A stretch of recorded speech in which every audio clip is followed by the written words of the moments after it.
Hello, you're welcome. It gives me great joy to observe you viewing this video today, and it gives me great joy. I'm Dr. Olayinka Akanni. I'm a researcher, I'm an author, and I'm a lecturer in the university.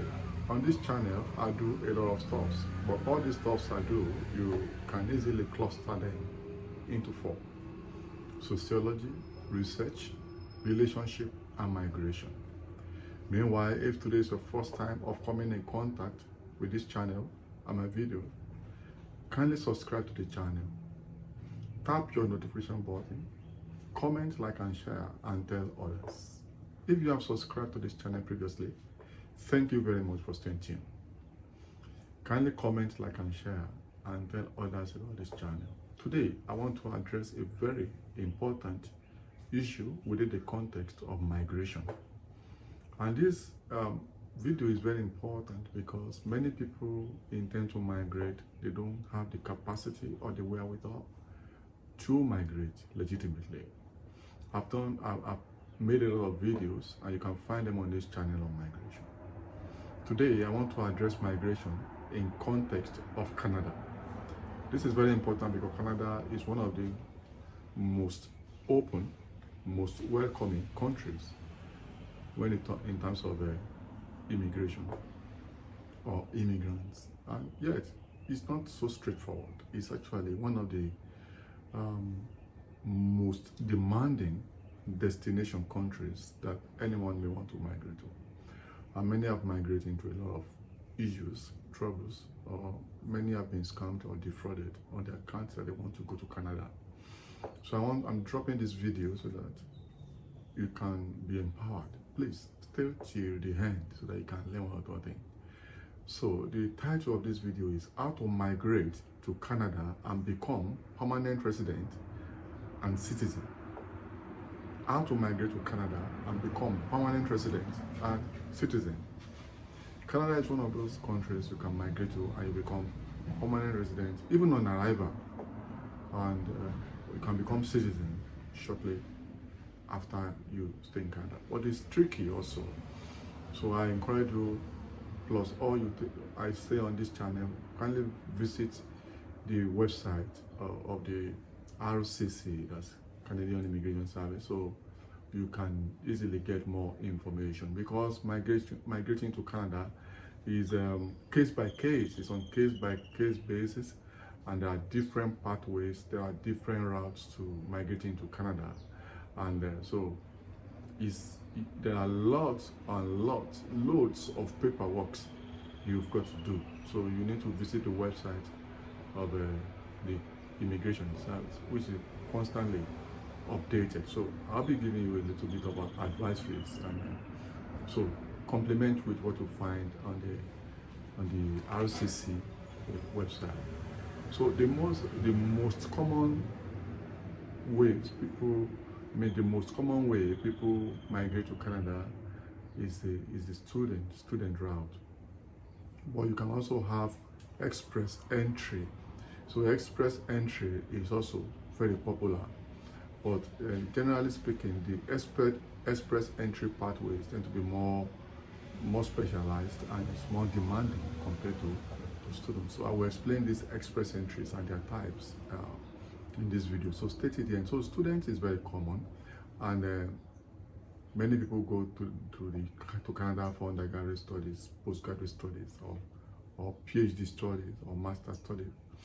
But it's so interesting now that going to study in Canada is a little bit different from other countries, because now, according to the new rule in Canada now, in terms of immigration, students are now allowed to work full-time. So you can study and still work full-time.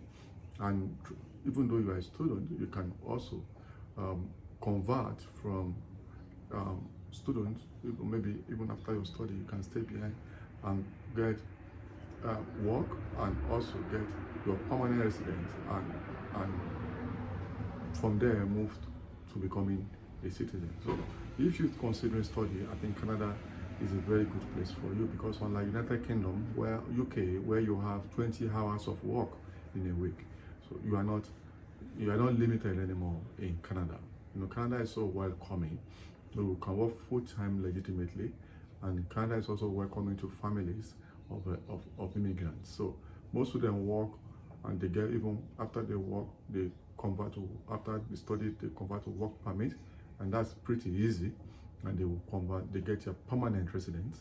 And if you have permanent residence in Canada, after 3 years, you can naturalize and become citizens. It's pretty straightforward if you are law abiding and you stay within the law. So it's very important. So students is a major route, which is actually, many people go on account of this. So the next, which is very popular, is express entry. The express entry, you have two major components of this express entry. You have the Federal Skilled Workers Program, and you also have the other one called provincial nominees. So both of them, you get your permanent resident permit on arrival. It's very popular. Immediately you arrive in Canada, you get your permanent resident permit, and you are considered a permanent resident. Yeah, it's very special in terms of Canada. You know, in the UK, it takes you longer, you know, to get this. But in Canada, if you are qualified, though, if you are qualified, and you are, I will explain some of these processes in this video. But so when you see people going to Canada and say they have gone with their families, they have gone with this, I did a video on the new visa rule in Canada now, which is faster, you know, and easier for families to reunite in Canada. So you can watch that video. I dropped that before this. It is a new visa rule now in Canada, which you are allowed to reunite with your family even in Canada, even when your PR is still, when resident permit is still under processing. So back to the express entry. So you can enter through the express entry either as a federal skilled worker, you know, under the Federal Skilled Worker Program or provincial nominees. You know, Federal Skilled Workers Program means you can live anywhere in Canada if you enter through this. And but if you enter through provincial nominees, that means a province in Canada has nominated you that you have skills that they need, that are seriously needed. Maybe you have skills that are seriously needed in the province. But the difference between federal, you know, Federal Skilled Workers Program and provincial nominees is that in provincial nominees, you have to stay in that province, whether you like it or not, for at least 3 years before you can move to any other province of your choice. But in Federal Skilled Worker Program, you can live anywhere in Canada if you enter. So this express entry program for you means that you are internationally trained, you have internationally certified skills, and you have worked in relevant areas that are useful in Canada for at least 1 year before you are coming to Canada. That means you have skills, you have been trained internationally, and your skills are relevant in Canada. And before coming to Canada, you have worked in that sector with that skill not less than 1 year. Then you have to write proof of test English, what we usually call, for the purpose of understanding, which we usually spell as IELTS, meaning you have to take some exams, lessons in English before you apply in your home country, meaning you'll be tested in capacity to speak English, capacity to hear English and understand English, and capacity to write English. So this test, you have to write it in your home country, and you have to score very highly, because don't forget, this express entry pathway is very competitive, very competitive. So it's based on competition. So, and your score must be high in your IELTS, and because you're going to compete against others, and you must score very high, and you need a police report to prove that you are law-abiding from your country. Then you need proof of funds. It depends on your family size. If your family is so large, maybe family of 4, you may be expected to have 20,000 Canadian dollars. So in a family of 4, but you have to check the website of the RCC and IRCC, so you are able to see the current expected proof of fund depending on your family size. It's constantly updated. So the figure I gave is just a recent, so it might have changed while you want to go to Canada. So, but you need proof of funds, because they don't want you to come to Canada and be stranded. Though Canada is so supportive, it's a very good country, but your first arrival, they want you to be stable and comfortable.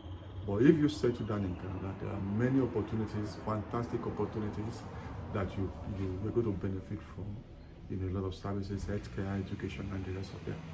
And jobs are available. But in the first instance, they wanted to show proof of funds that you have what you take to live well where you come. So if you have submit all of this, you've done all of these exams, all this documentation and certificate, you enter for a draw, for a pool, for draw for a period of time.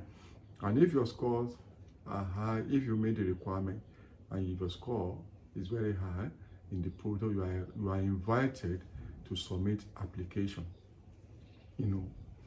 for that you can want to be considered. You are expected, you are then invited to submit your application, for proper processing, which means you have scaled a significant hurdle, and you are most likely, depending on your score, if you are invited, after you have been invited, it's near sure or certain that you will be granted your PR. You might be on your way to Canada once you have been invited to submit, and this is very important. And another one is the skill for trade persons. Aside your education, aside international certification, there are some people that are also needed in Canada. Those who have specialized skills in vocations that are in short supply in Canada, even though they may not have a degree.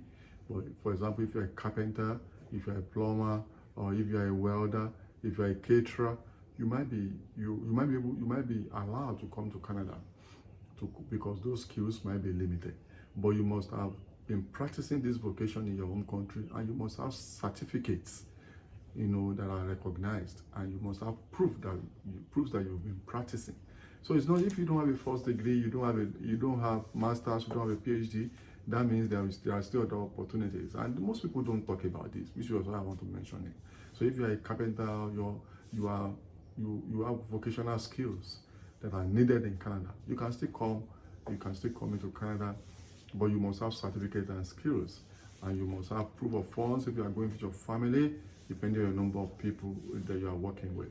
So, and the route to moving from your to permanent resident to citizen, to becoming a citizen, is very important. But even though you have not become a citizen, you have not naturalized, a permanent resident enjoys nearly all the benefits that a citizen will enjoy in Canada. Only that a permanent resident may not be able to vote, whereas citizens can vote, but that's not a problem. But you enjoy equal opportunities if you are a permanent resident.